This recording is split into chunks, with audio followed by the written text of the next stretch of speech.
Walking Dead Season 7, Episode 2 is over, but we're just getting started here on the Walking Dead Live post-show recap. And now, here are the two guys who are always ready, always watching. I'm Rob Cisterino. Here's Josh Wigler. Josh, how are you? I'm doing well, always doing well, the well, if you prefer, because the name of this episode was The Well. That's how I'm doing. I'm doing very the well. How are you, Rob? Very the well as well. Yes. And yes, got my pomegranates, got my nectarines. I am ready to go, Josh Wigler. Who do you think likes pomegranates more, King Ezekiel or the phoenix named Needle from Conan the Barbarian, the animated TV series from the 1990s? Toss up. Do you want to take a crack at that, or do you want to just let that hang out there in the air? Let's let the commenters weigh in on that. Any Needle fans, raise your hands. Probably two. Let's go. Let that be a poll question, like when I did the Walking Dead story sync tonight. Yes. Oh, I like that. How was that? How was the Walking Dead behind the scenes material tonight? Yeah. So good. Had to have been pretty plentiful with the Kingdom, which is one of like the big, vibrant comic book areas to bring to life this season. So I got to imagine there was a lot of like Charlie Adlard illustrations on the screen share. Nope, they didn't really get into that. Oh, really? No. Oh, disappointing. I'm not happy about that. Again, let's not look. This was some fun. Let's deal with the fun stuff. That's fine. So anyway, Josh, The Walking Dead has two speeds, and this was the exact opposite of last week's episode. But fun stuff to talk about here with you guys live. Hashtag PS recaps as we get into our episode number 2. But definitely a different tone tonight than we had in our season premiere. Yeah, remarkably lighter, right? I mean, just like the night and day in terms of the tone. This was a very hopeful episode, surprisingly, coming out of the very bleak premiere. Whether you liked it or didn't like it, it's a bleak premiere. Two fan favorite characters getting their heads bashed in after 6 months away. That's going to be pretty miserable to sit through. This was ultimately pretty hopeful, pretty optimistic. I mean, Carol moves out. She gets to be alone, but she's not so far away. She's not so far away that she can't get what are those? What are the fruit baskets that get delivered? The edible arrangements? The edible arrangements. Yeah, she's getting some pomegranates and stuff. It's a hand delivery from Ezekiel, so things are okay for Carol. This is all right. Yeah, we've seen this happen a few times before in The Walking Dead, where we meet a new civilization, whether it's what was going on with Alexandria or even Terminus, and a lot of times these things are not as they seem. With never forget Woodbury, Rob. Woodbury, yes. Sure. OG, yes. But this one seems pretty good. Seems all right. I mean, the dude in charge needs to chill out with the medieval talk, probably. Calm that down a little bit, and don't talk with like your King Arthur voice that you're trying to put on, and maybe just like keep it real the way that you're talking to Carol at the end of the episode. And if we do that, we're probably even better. But aside from that, they've got a small choir, Rob. They've got a small choir singing Bob Dylan on request. They've got chocolate bars just hanging out. They've got cobbler at every single meal. The Kingdom, if we were to do the power rankings of like the great places to live in The Walking Dead, this has to shoot pretty high on the top of the list. I mean, yes, they're under the oppression of the Saviors, but even then, it seems like they're handling themselves okay. Yeah, it seems like this is definitely the move. Just give the Saviors what they want, and everything will be fine. Yeah, feed them pigs that have been eating dead people, and you're going to be okay here. That's going to be the move. So maybe Rick could take a note or two from the Kingdom. So a lot of things to unpack here tonight. Let's you brought up the pig thing. Yeah. Can we discuss that? I mean, that season 5, I believe, gave us the tainted meat storyline. I mean, is that poisonous for the Saviors to eat the pigs that have been eating the dead? Or did we establish at that point in time that if you cook the pigs, then there is no virus? Yeah, that's a good question. I mean, we never really got the resolution of what happened to the people who were eating Bob, because the people who were eating Bob subsequently got machetes buried in their faces. So we never got to see that far along the process of what happens when you eat tainted meat. It feels like it would probably be a slow build, or at least it'd be a very strong move on Ezekiel's part to feed these Saviors tainted pig, assuming that immediately they are going to turn into walkers, and then also assuming that the fingers aren't going to get pointed back to them. So I don't know. I'm not sure what the game plan is there. other than maybe like the pigs are going to taste really, really gross because that's what they've been subsisting on is Because dead correct me flesh. if I'm wrong, Josh, and let me know if I have my Walking Dead history correct. I'll fact check you. Back in season 4, okay, at the prison, Yes. didn't we have a thing where the livestock that was being raised there was eating something that was of the dead, and we had to slaughter all of the livestock that we had at the prison?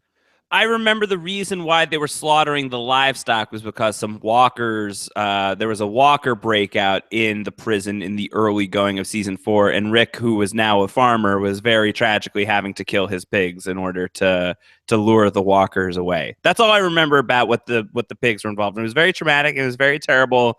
And I don't recall what they were eating, but that's a good thing to go back and study the tape on. Okay, we'll check that out. All right, Okay, probably we'll take a not the most burning, pressing issue from Of the tonight. night, But again, of the a night. little bit of a slower night on The Walking Dead than we had last week. Not Do you as many headlines. What do you think? Do you think that they've got pork cobbler in there? Do you think that Pork that's a thing cobbler. that's happening? I mean, they've got so many different types of cobbler. You got to imagine they're doing some savory cobblers in there. Maybe the pig cobbler Savory is happening. cobblers. Savory cobblers. That's right. Yeah. So, Josh, I guess let's start with King Ezekiel in terms of the kingdom. I know that you are a comic book reader. You have been exposed to King Ezekiel before. What did you think of the first appearance of King Zeke tonight? Well, more than that, like I have been very excited about this. This has been one of the things about The Walking Dead I've been very legitimately excited about is to see what the reaction is to the kingdom. Because as we saw tonight, it's a little larger than life. The show kind of does veer into like Game of Thrones territory for a minute. The kingdom doesn't feel, at least the way that Ezekiel puts himself out there and seems to kind of run his kingdom, wouldn't be far afield from like a little fiefdom in Westeros. Like it feels like you could see that. I mean, certainly the way that Ezekiel speaks. So I've been very excited to see how that's going to translate for the show, and also how is that going to translate for the audience, all of which is a long-winded way of deflecting the question and tossing it back to you, Rob, is I would really like to get your take on King Ezekiel, and did that character work for you tonight? Yeah, I thought it was That's really great. That's cool. I really enjoyed it.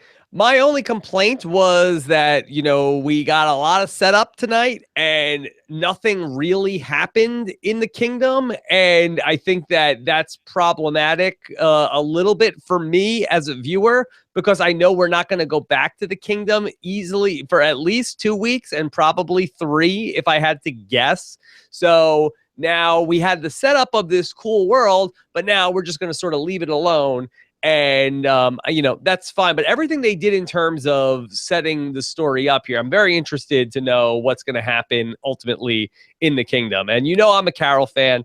I always like what they do with Morgan. So a lot of fun stuff tonight. Well, I want to get back to Ezekiel, but what makes you so sure that we wouldn't go back to the kingdom in so long? Just the fact that stories are broken up pretty sparsely across the season right now, it seems like. Yeah, I'm not even sure if we're going to get Rick next week. It looks like from the preview, there's a lot of Daryl. I wonder if this is going to be a Daryl and Negan and Dwight episode coming up next week. That's one of the things that kind of stinks about The Walking Dead having such a huge cast. Like lots of really great actors, lots of really fun characters, but it can be really hard to focus in on people. But I think that the thing with the kingdom that we saw this week that's very instructive is their circle intersects with the Saviors. They are in the same world as Negan. Morgan recognizes those guys instantly. At least he recognizes their MO pretty fast. So that's out there really quickly, is that whatever arrangement the Saviors have established with the Hilltop and Alexandria, it looks like they've established something similar with the kingdom here as well. So I think we're introducing this world so that can get drawn into this network of communities that we're starting to see here a little bit. So I think that there's some hope that we will go back to the kingdom sooner than 3 weeks.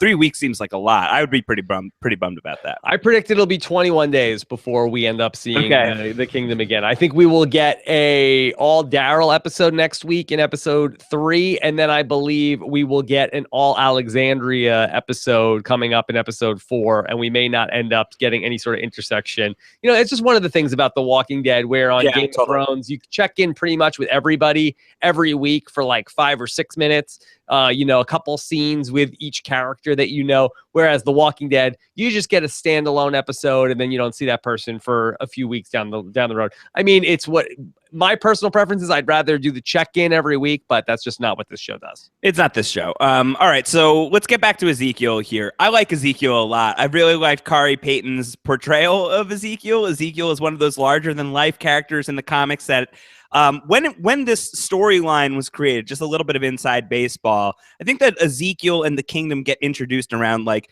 issue 109 or something like that of The Walking Dead. 108, Josh, from the story site. 108 according to the story site. I was off by one. That's not so bad. Pretty good. So it's introduced at a point where the show is already in production. The Walking Dead has been on the air for a little while. The Glenn death has already been illustrated and created in the comics of The Walking Dead, and Stephen Yeun is already playing Glenn on the AMC show. So the time that Robert Kirkman and Charlie Adler, the creators of the comic, are creating the Ezekiel and Kingdom storylines, the show is in full form, and it really feels like the introduction of a man who is speaking in, sort of this Middle Ages, medieval Shakespearean dialect that also hangs around with a ferocious tiger. It just feels like the comic book's like smacking the show in the face and being like, I dare you to adapt me.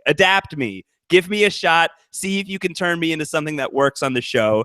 And I think that they did a pretty good job. I think that the show did a pretty admirable job, especially with Shiva, which is a tiger that is now in the universe of The Walking Dead. And somehow Greg Nicotero and his team pulled that off with like animatronics and CG and stuff. And it looks pretty good. I thought that it looked really good. I thought that the Kingdom really came alive in a really cool visual way.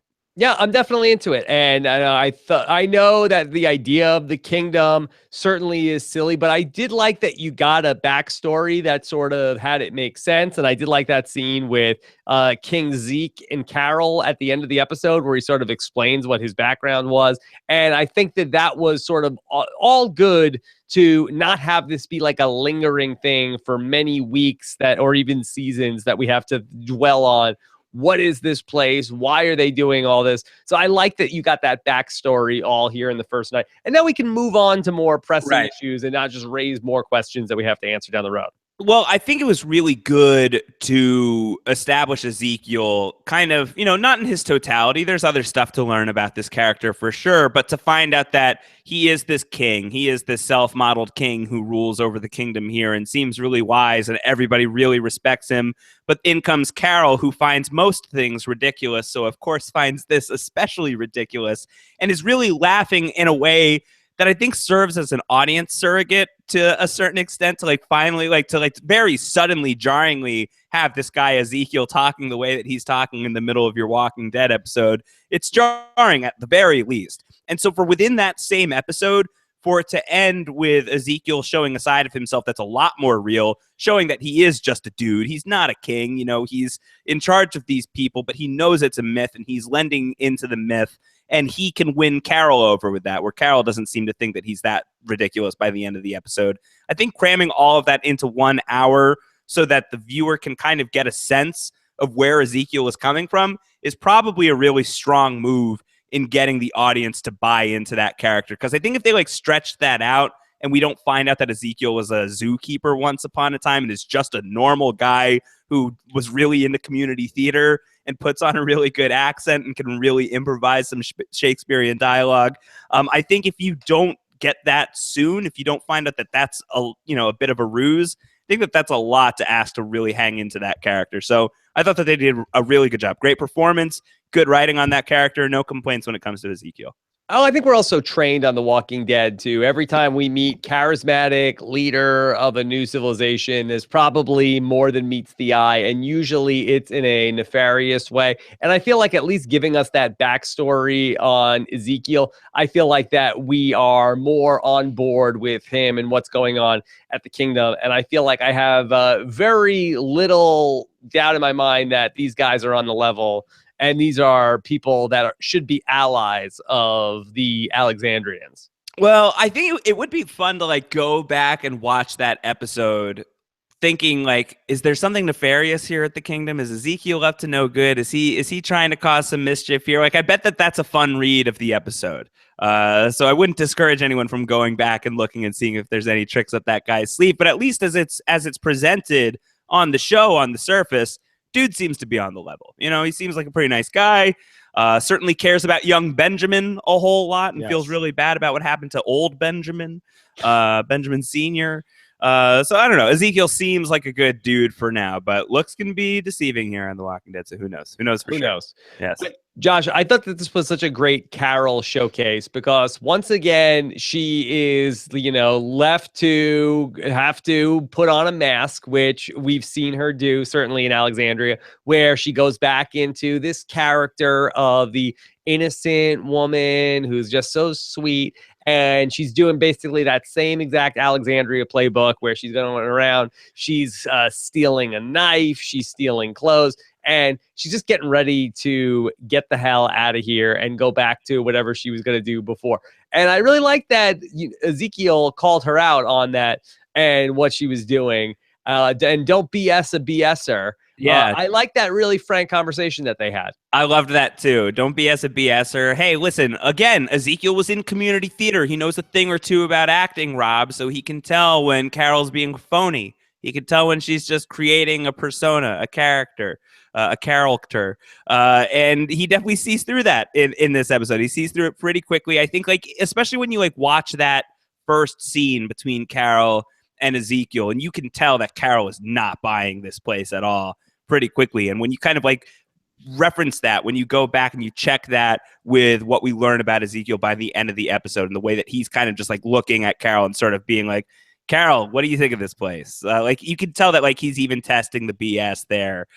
So he kind of had her measure pretty early on, it seems like to me. And he really even just the way he just kind of slouches back on the couch and just even his accent kind of drops a little bit. He's just being a normal guy. I thought that scene was really good. And I think that it says a lot, I think, about sort of the theatrics behind a lot of the characters on The Walking Dead. If you think back to who these people were at the very beginning of the show, the people that we still, that are still from sort of the season 1, season 2 era, Carol was not a Sarah Connor, was not an Ellen Ripley, was not this super badass who could go around and shoot up Terminus all by herself. She was, a very scared, legitimately scared, abused housewife who was deeply afraid of her husband and very fearful for her daughter, and had to really kind of create a character for herself in order to survive in this world. So I think that the Ezekiel story mirrors that in a really interesting way. But I think that you could apply that to a lot of the other stories, from Rick having to become a hero and Daryl having to become a hero. So I kind of liked the idea of Ezekiel outwardly talking about the self-mythologizing that has been happening here in the kingdom, of turning himself into a larger than life figure, as we've sort of seen our main characters on The Walking Dead transform from season 1 to where they are now. And I think if you want to look at the really dark and sinister version of the King Ezekiel story, maybe look no further than Negan. So I think that could be kind of instructive of that character as well. Yeah, I agree. And also in terms of the getting people to follow you, a lot of 48 laws of power type stuff, and giving people something to believe in and some sort of legend that they sort of buy into so that they feel safer and that they're more productive. So all interesting stuff in terms of the mythology of the kingdom. I want to sort of shift the conversation to talk about Morgan as well, because I thought this was an interesting showcase for Morgan as well tonight. Did you like seeing his Aikido training back in full effect here? Did you like him training young Benjamin? Sure. Yes. The master has taken a new Padawan. Yes, there is a new young mouse nibbling at the cheese of the Aikido wheel. This is what's happening now here. Yes. So the cheese Morgan is in full effect. So a couple of interesting things in terms of Morgan and Ezekiel. Do you think that Morgan and Ezekiel share a worldview? Do you think that they are kindred spirits, or do you think that Ezekiel fundamentally has a different view of the world than Morgan does? No, I definitely got the sense that they're pretty simpatico. I really liked their dynamic. It was subtle, and I liked sort of following Morgan. I mean, not for nothing, Morgan killed a dude in the season 6 finale, and that's the first time he's killed somebody in a very, very long time, and crossing that line is an enormous deal for a guy who is starting to look at things in a very black and white way of, we do not have to kill. That does not have to be who we are anymore. When in the apocalypse, we've seen when you adopt a stance like that, typically you get killed. So Morgan, he pivoted in the season 6 finale in order to save Carol. And I think that you could really have seen the version of this story where Morgan goes wildly off the rails, where like now he has the taste of flesh again and he must kill and he can never be stopped. But instead, I think that like you probably have a guy there who is not feeling great about what he's just done, but is seeing that there are reasons where sometimes you do have to cross certain lines in order to protect the people that you care about. And I think that a lot of his decision making and a lot of his worldview was reinforced by Ezekiel. Like think back to the scene where Ezekiel summons Morgan, summons young Benjamin, brings them out on a run where they're going to hand off the swine, the pigs, to the saviors. And things go poorly. Poor Sir Richard is getting free punches to the face. It's not great. And eventually those guys ride off, and Morgan like had his gun out at one point. It seemed really heated. And Morgan says, "Is this why you brought me here? Because you know that I've killed the saviors before and I'd be willing to do it again." And without really skipping a beat, Ezekiel says, "No, quite the opposite, in fact." And I feel like that's a real affirmation of Morgan's worldview. To me, I read that as, no, I brought you here because you've got a pretty cool head. And you know that a life is precious. And to take a life means something really, really astronomical. And you're not going to do it unless it really, truly needs to be done. So I read that as Ezekiel really values Morgan, which is a great spot for Morgan to find like somebody in one of these communities that actually isn't like looking at him like he has 100 heads just because he respects life. So I liked that. I loved that dynamic. I think this is a great spot for Morgan right now. Yeah, if I'm Morgan, I'm in no hurry to get back to Alexandria. No, they've got cobblers here. They've got pomegranates. You know, who needs wheat and sorghum and rye? When you've got edible arrangements here in the kingdom. That's right. I thought there was an interesting conversation then about edible arrangements. Yeah, that Morgan worldview where he was talking with Benjamin about it, where Benjamin is asking him about, so I noticed that you don't eat meat. Does this mean that you never kill? You're talking about the everything from Aikido. And Morgan says that I thought I had it, but now I'm just fumbling through. Sometimes we change our minds.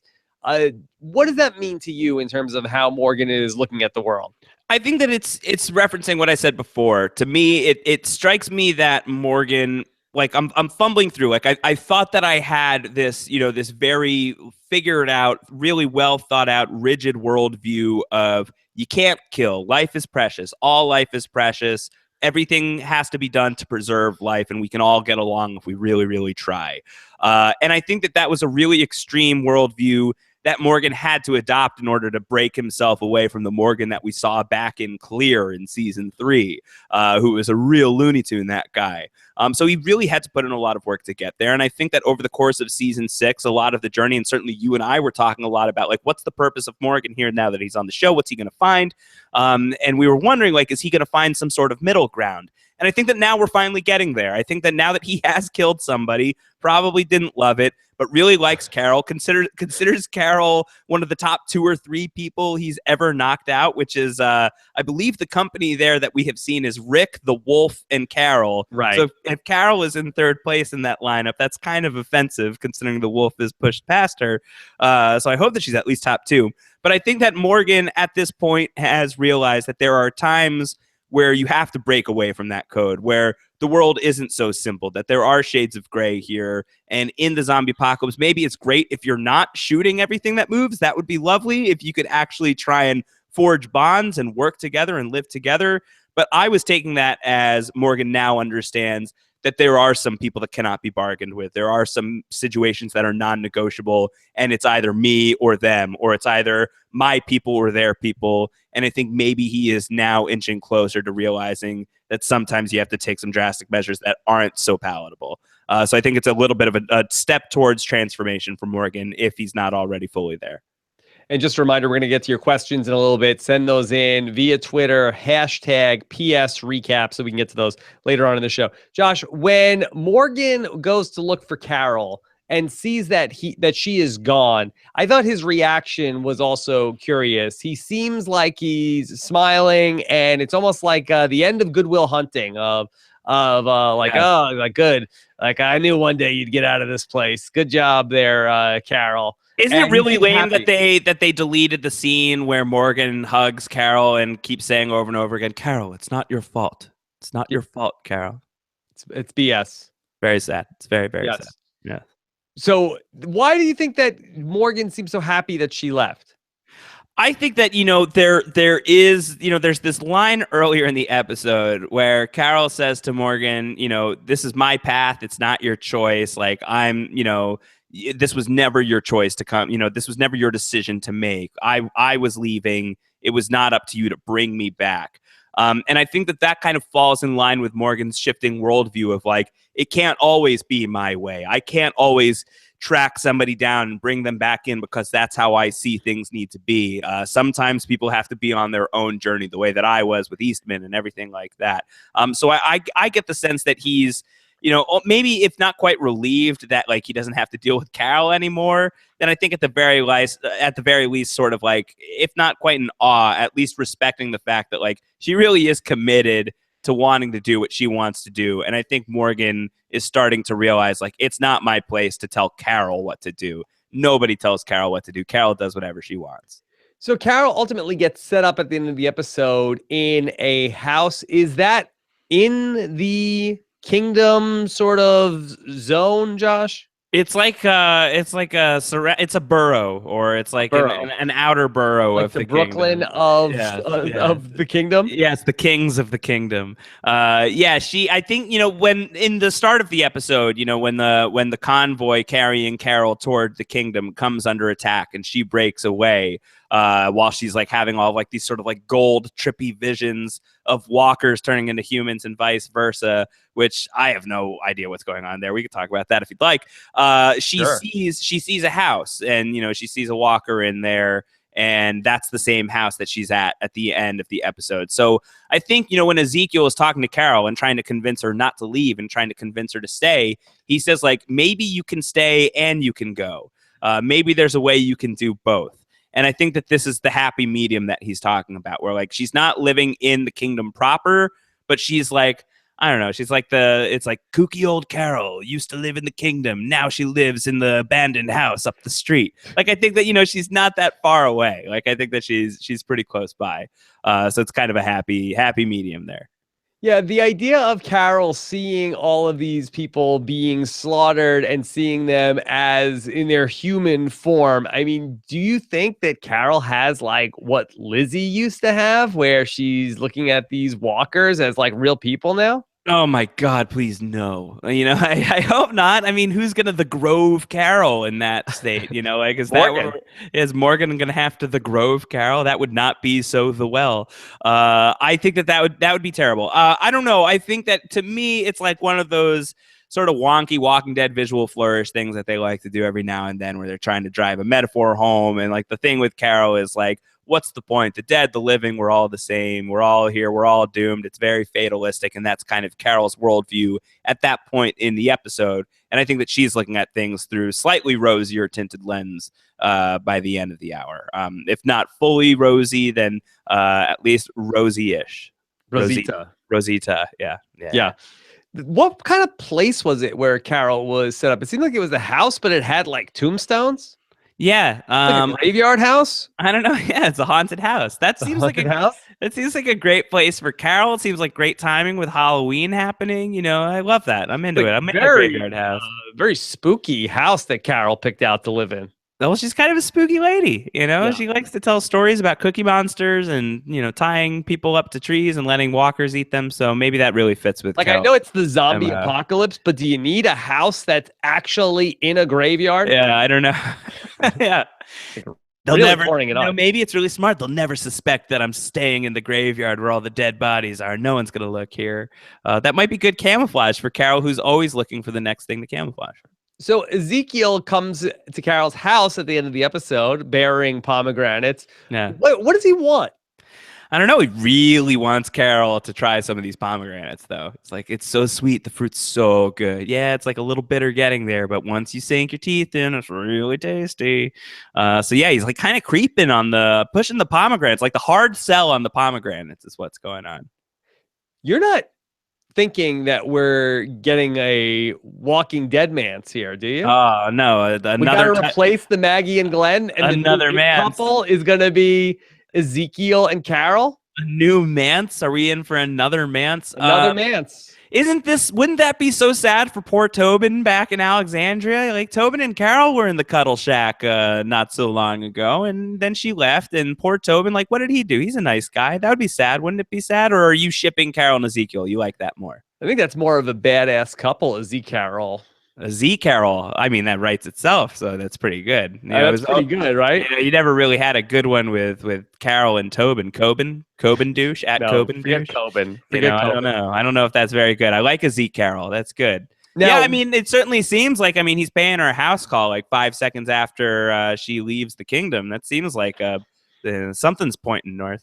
Yeah, I think Ezekiel might be more of a hunky guy than Tobin, with all due respect to Tobin. Hey, you know, it's a lot of the coat, I think, for Ezekiel. You take the coat off, maybe he's, you know, like a thinner frame than Tobin.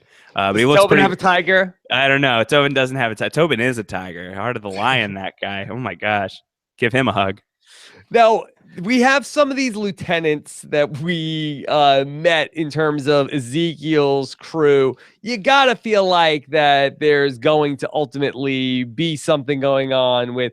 what was the guy's name that got into the fight with Negan's crew? Sir Richard, I believe. Richard. I'm just adding the sir on there. I'm trying to be respectful. I believe his name was Richard. Yeah. I got Richard and Benjamin, and then those are I think there was a Diane in there I caught. And of course, Jerry. How could we leave Jerry out? Jerry's the man deuces. Richard, I called him Kingdom Douche in my notes. Kingdom Douche. Oh, he seems like a good guy, right? I mean, like he's stepping up for the you know, he's protecting the reputation of the peeps. But you know what's going to happen. The next time we do one of these drops, then he's going to ultimately really get into it with this long hair guy again, right. and it's going to only escalate. And then we're going to have Negan showing up at the kingdom.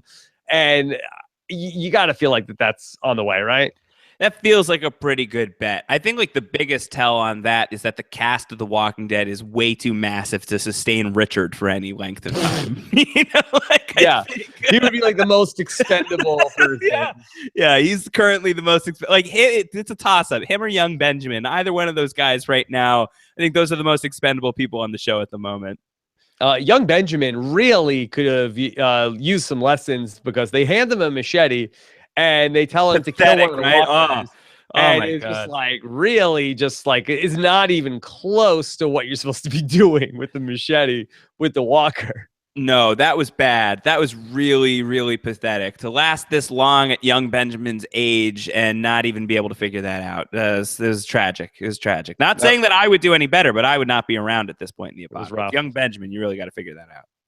Josh, anything else from tonight's show before we dive into some of these questions? I'm trying to think if there's anything really. No, I mean, it was a quiet hour. It was, you know, not a huge amount of plot momentum. It's really establishing a new set piece for the world of The Walking Dead. You know, a place that's going to interact with Negan and the Saviors and Rick and Alexandria and all of that. This is, you know, it's on the show now. It's not here for no reason. It's part of the chessboard. And I think it's going to be cool to see how that shakes out because it's sort of murky. It's sort of hard to see what the full picture is and how this gets woven into the fabric. But personally speaking, as somebody who didn't love like the premiere and like felt really bummed out by it, I really did like the lighter episode of Walking Dead this week. And I think that it did show that Walking Dead has that Walking Dead's real strength to me when they're really getting it right is character, because the actors are really good and the characters can really, really pop. So I liked a good Carol character study episode. I thought was great. Carol being one of the great characters of this show. Melissa McBride doing incredible stuff with that character over the course of the years.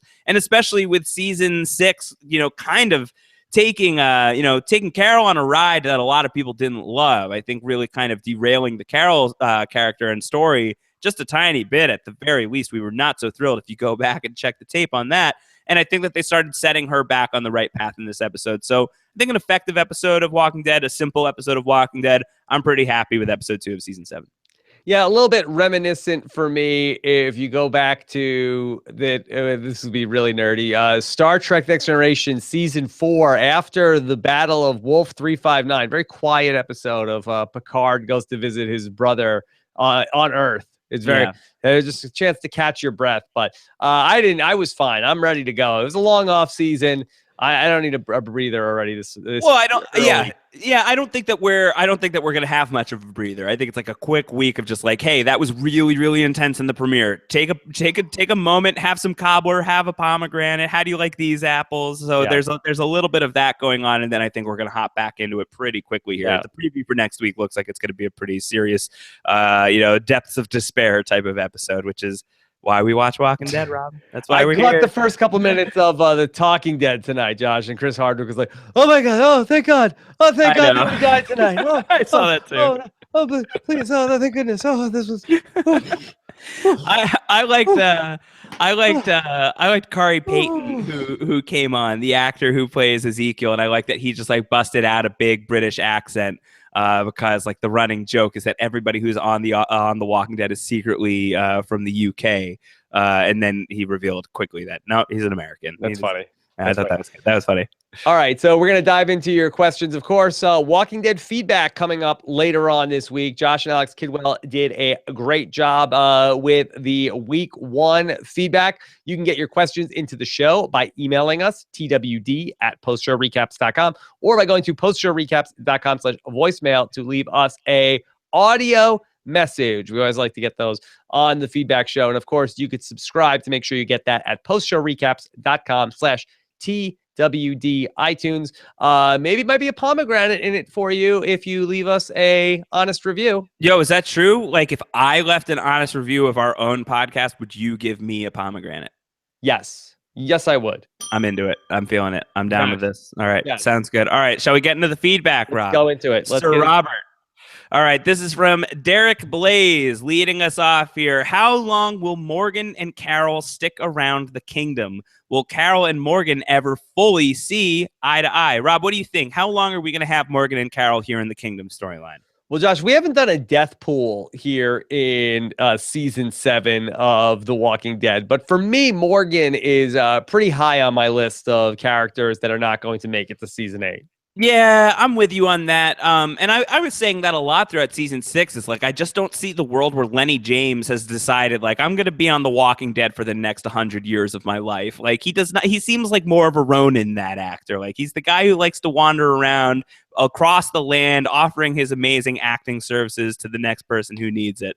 So I've been waiting for that shoe to drop. And I think especially if now we're seeing Morgan find some peace, pass off the Eastman training book to new young Benjamin? Like, could we be seeing a handoff here? And if we're also talking about, like, who are impactful characters to lose along the way here throughout season 7 if things start to get really rough, yeah, I would put Morgan higher on my draft board. I could see it. I could definitely. Yeah, Carol's got to go back to Alexandria. You'd probably think so. I mean, well, one of the things is, and maybe this will come up in the feedback, is they don't know what happened. You know, they have no idea what Rick and everybody just ran into, which is at least partly Carol's fault for leaving and everybody like getting worked up and trying to find her. And like, certainly that's what Daryl did. Like, he broke out and he was trying to find Carol and he got caught and now he's with the Saviors. So if Carol catches wind of that information, does she go back to Alexandria or does Carol try to bust out Daryl, you know, the one person that she really has a connection with? So that's something that I'm keeping an eye on as well. Okay, let's go to Cabin Douche is back. I think it's safe to say that Lucille has probably paid a visit to the kingdom. If so, flashback incoming. Do you think that we are seeing kingdom flashbacks of Negan? I think that we're probably just going to get present day Negan. I don't think we need to see a flashback of Negan cracking some skulls in the kingdom. Do you? No, I think that that's like the last thing we need. That feels like that would be a really regressive move. I think we're pretty caught up with what the political situation is between the kingdom and the Saviors. Clearly, it does seem like that's a move that Negan likes to make. Negan likes to introduce Lucille to new people in his circle. I would expect that at this point, Negan has done that in the kingdom. He probably gave somebody the Abraham treatment. So I think that we've probably got all we need on that front.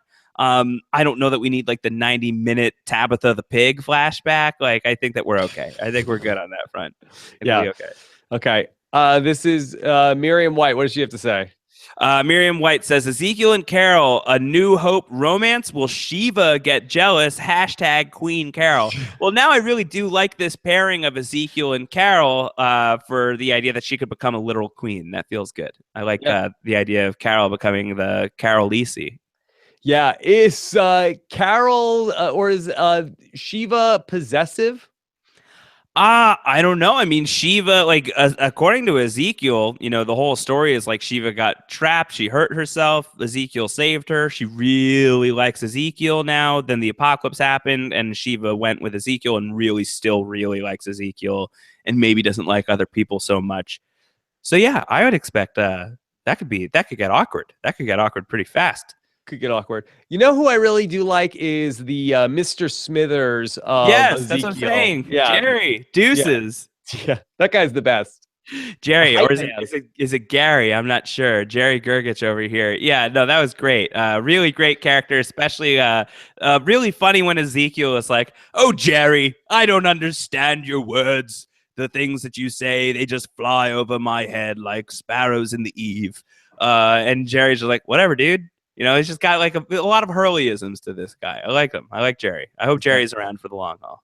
Okay. Fat Tyson Apostle wants to know, is medieval the best era for Ezekiel to choose to run his kingdom? Wouldn't ancient Rome be so much cooler? Oh, this is a good question. What would be the best era for Ezekiel to run his kingdom in then? Do you agree? Is ancient Rome better than the Middle Ages? Is that cooler? I mean, I don't know. Well, like, is there an expectation of like... Togas are going to get pretty dirty after a while, no? No, yeah, I don't think that would be a great look. Look, I think the kingdom is all right. What do you think about the armor that they've got for the Knights of the Kingdom, though? It seems like they could give them an upgrade. Yeah, it seems like, what are they wearing, like catcher's equipment? Yeah, they're living in a high school here. Like, they've repurposed the high school to be this community and everything. So they're working with like whatever's in the athletics shed, I guess. But these guys have been on runs before. They didn't find a single thing that's just like a little sturdier than, an umpire's uniform. And like, how many umpires, like catcher guards do they have at this school? Like, they really this was a school that really specialized in catchers. They had like a ton. Wow. So I think that probably would be fun to see like a flashback to like the first day that you ended up seeing Ezekiel, like telling people like, all right, see that catcher's equipment? Put that on. Let's go with this. Let's just tell people like you're a knight. Yeah. And I'm the king. And we'll just go with this. Just go with this. I've got a tiger. What does it hurt? What does it hurt? We'll just go with that. We'll give that a shot. Speaking of tiger, this is from Jay Riot Maker, who says Ezekiel has a freaking tiger. How did Negan get Ezekiel to do what he wants? Give me an explanation. Fanfic this out for me, Rob. Negan rolls up to the kingdom, does his Negan spiel. You're going to give me halvesies, and then I get to let you live. But unfortunately, I'm going to have to kill one of you guys first to make an example of you. And what? Ezekiel and his tiger are just totally cool with this? How did this play out, Rob? How did this go? Yeah. Negan shows up with like 25 guys with guns, and they're pointing the guns at you. Like, okay, you're going to give us half of the stuff. I mean, they shoot the tiger before he rips Negan's head off. Yeah. Well, they certainly couldn't have Lucille'd Shiva. That feels like that would take way too much work. She's not going to stay put for that.